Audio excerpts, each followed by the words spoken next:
क्या आप जानते हैं कि टीपू सुल्तान को मानव इतिहास का पहला मिसाइल मैन माना जाता है। मैसूर के इस महान शासक ने ही दुनिया की पहली रॉकेट टेक्नोलॉजी बनाई थी। टीपू सुल्तान ने भारत के लिए जो किया वो कोई नहीं कर पाया। टीपू सुल्तान के दौर में भारत दुनिया का सैन्य ताकत में सबसे ताकतवर देश था। इनके दौर में मैसूर दुनिया के सबसे अमीर राज्यों में से था। मैसूर के लोग टीपू सुल्तान की हुकूमत में यूरोपियन लोगों से भी अच्छा जीवन जीते थे। 18वीं सदी में टीपू सुल्तान भारत के सबसे अमीर इंसान थे। उनके पास इतनी दौलत थी कि वो भारत के किसी भी राज्य को 5 बार खरीद सकते थे। टीपू सुल्तान मात्र 17 साल की उम्र में ही प्रथम मैसूर युद्ध में अंग्रेजों के खिलाफ लड़े थे।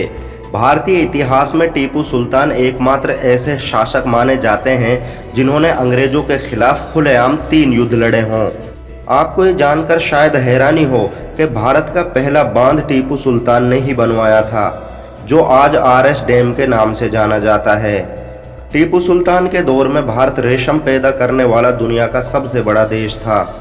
मैसूर के रेशमी कपड़ों की पूरी दुनिया में एक अलग पहचान थी, जो फ्रांस, रूस और इंग्लैंड और जापान जैसे विकसित देशों में बेचे जाते थे। बहुत कम लोग जानते होंगे कि टीपू सुल्तान ने ही दुनिया की सबसे शक्तिशाली जल सेना का गठन किया था। उनकी जल सेना में 72 तोपों वाले 20 बड़े युद्धपोत और 62 तोपों वाले 20 छोटे युद्धपोत शामिल थे। इतिहासकारों के मुताबिक यही भारत की पहली स्थायी जल सेना थी। तुर्की की खिलाफत उस्मानिया भी टीपू सुल्तान को बहुत अहमियत देती थी। सुल्तान सलीम ने टीपू सुल्तान को भारत में अपने सिक्के चलाने की इजाजत दी थी। अंग्रेजों के विरुद्ध जब टीपू सुल्तान को सैनिकों की जरूरत महसूस हुई तो खिलाफत उस्मानिया ने उसकी बहुत मदद की। यहाँ तक कि तुर्की ने टीपू सुल्तान की सेना को ट्रेनिंग देने के लिए अपने एक्सपर्ट भेजे, जो टीपू सुल्तान की सेना को प्रशिक्षण देते थे।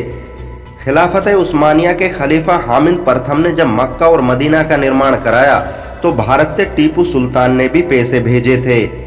अंग्रेजों से मुकाबला करने के लिए टीपू सुल्तान ने न सिर्फ रॉकेट टेक्नोलॉजी का इस्तेमाल किया, बल्कि जंग करने के नए नए तरीके खोजे। आपको ये जानकर शायद हैरानी हो कि भारतीय इतिहास की युद्ध नीति पर सबसे पहली किताब टीपू सुल्तान ने ही लिखवाई थी। उन्होंने फतहुल मुजाहिदीन के नाम से किताब लिखवाई, जिसमें युद्ध करने के तरीकों के बारे में बताया गया था। टीपू सुल्तान ने सिर्फ 10 या 12 साल की उम्र में शेर को जंगल में मार दिया था। यही कारण था कि टीपू सुल्तान को टाइगर ऑफ मैसूर बोला जाता है। परमाणु बम का आविष्कार करने वाले डॉक्टर एपीजे अब्दुल कलाम के मुताबिक टीपू सुल्तान दुनिया का पहला व्यक्ति था जिसने रॉकेट टेक्नोलॉजी पर काम किया था। भारत में आज जितनी भी रॉकेटों का निर्माण किया जाता है वो सब टीपू सुल्तान की टेक्नोलॉजी पर आधारित हैं। टीपू सुल्तान की रॉकेट टेक्नोलॉजी को देखकर ही अंग्रेजों ने रॉकेटों का निर्माण किया था। टीपू सुल्तान की सुबह कुरान की तिलावत से शुरू होती और रात तहज्जुद की नमाज के साथ, यहाँ तक कि उन्होंने कभी शाही फरमान को बिना बिस्मिल्लाह के नहीं पढ़ा था। बहुत कम लोग जानते होंगे कि टीपू सुल्तान ने भारत के 156 मंदिरों को जमीनें और गहने दान में दिए। उन्होंने कर्नाटक के सरंगेरी मठ को काफी दौलत दान में दी, जिसे बाद में मराठों ने लूट लिया था। टीपू सुल्तान द्वारा कांची मंदिर में दिए गए दान को इस मंदिर का सबसे बड़ा दान माना जाता है। उनके द्वारा दिए गए सोने के 10,000 सिक्कों के कागजात आज भी कांची मंदिर में मौजूद हैं। टीपू सुल्तान भारत का एकमात्र ऐसा शासक था जिन्होंने अंग्रेजों से खुलेआम जंग का ऐलान किया था। अंग्रेज टीपू सुल्तान को अपने सबसे बड़ा दुश्मन मानते थे। जब अंग्रेजों से लड़ते हुए टीपू सुल्तान शहीद हो गया तो अंग्रेज वायसराय ने उसकी लाश पर खड़े होकर कहा कि अब हिंदुस्तान हमारे कब्जे में है। टीपू सुल्तान ने कभी अंग्रेजों से झुककर समझौता नहीं किया। वो अक्सर कहा करते थे कि मेरी जिंदगी देश के काम आ जाए तो इससे बेहतर क्या होगा।